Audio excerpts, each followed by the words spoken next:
भांति भदोही जनपद में भी कल 18 फरवरी से शुरू होकर के बोर्ड परीक्षाएं 12 मार्च तक चलेंगी। इन परीक्षाओं के लिए पूरे जनपद में करीब 56,000 बालक बालिकाओं को परीक्षा देनी है, जिसमें से करीब 27,000 स्कूल हैं और करीब 28,000 के आसपास 28,500 वो इंटरमीडिएट के परीक्षार्थी हैं। कुल मिलाकर के 94 केंद्र बनाए गए हैं, जिसमें से 3 राजकीय हमारे परीक्षा के केंद्र हैं, 22 सहायता प्राप्त हैं और 69 वित्तविहीन संस्थाएं हैं। इन सभी जगहों पर हम लोगों ने स्टैटिक मजिस्ट्रेट की तैनाती की है। हर एक केंद्र पर वाह्य केंद्र व्यवस्थापकों को भी रखा गया है। इसके अलावा पूरे जनपद को 12 सेक्टर्स में और 3 जोन में बांटा गया है, जिसमें सभी में मजिस्ट्रेट्स तैनात किए गए हैं, जो लगातार चलायमान रह करके उन परीक्षा केंद्रों पर नकल विहीन और शुचितापूर्ण परीक्षा कराने के लिए उत्तरदायी होंगे।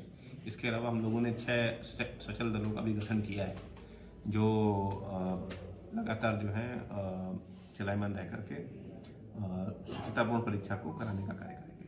सर, ये भी कहा देखा जा रहा है कि बोर्ड सचिव की तरफ से एक आदेश आया है कि कुछ बच्चों का जेंडर चेंज हो गया है या सब्जेक्ट उनका गड़बड़ हो गया, तो उनके लिए क्या व्यवस्था की गई है? हाँ, कुछ जगहों पर ये स्थिति आई थी कि जब फॉर्म को ऑनलाइन किया जा रहा था विद्यालय स्तर से, तो कुछ जगहों पर जेंडर में मेल या फीमेल जो है गलत तरीके से साइन हो गया है, तो उसमें बीच में सुविधा दी गई थी, तो उसमें लगभग सभी करेक्शन हो गए थे। लेकिन अभी भी ये देखने में आया है कि 3-4 केसेस में जनपद में अभी भी इस तरह की स्थिति बनी हुई है। पूरे प्रदेश में इस तरह की स्थिति थी, तो उसके संबंध में एक नया आदेश सचिव माध्यमिक शिक्षा परिषद का आया है, तो उसके तहत ये व्यवस्था की गई है कि जिन बालकों का जेंडर फीमेल असाइन हो गया है, तो उन बालकों का जो केंद्र जहाँ पर है उनको वहाँ परीक्षा देने दी जाएगी, और जिन बालिकाओं का मेल असाइन हो गया है तो जहाँ बालिकाओं का केंद्र है उनको वहाँ परीक्षा दी जाएगी, और इसका अनुमोदन जो है सेपरेटली बोर्ड के द्वारा दे दिया जाएगा।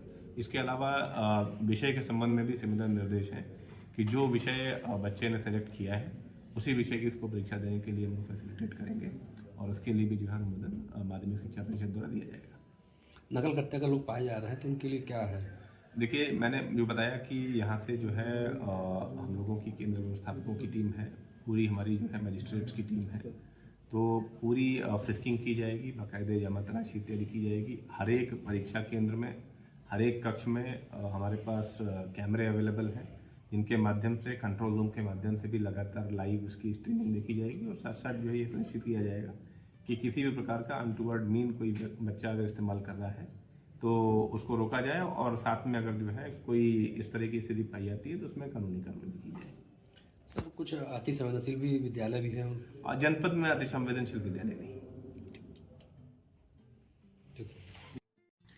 आज थाना ज्ञानपुर में एक लक्ष्मणपट्टी गांव में नई आबकारी की दुकान स्थापित हुई थी। उसी के विरोध में कुछ लोग प्रदर्शन करने लगे। उसी प्रदर्शन में विरोध में उत्तेजित होते हुए जो कर्मचारीगण उपस्थित थे दुकान में, उनको मारा पीटा गया एवं जो सामान रखा था उसे भी बाहर निकाल के तोड़ा फोड़ा गया।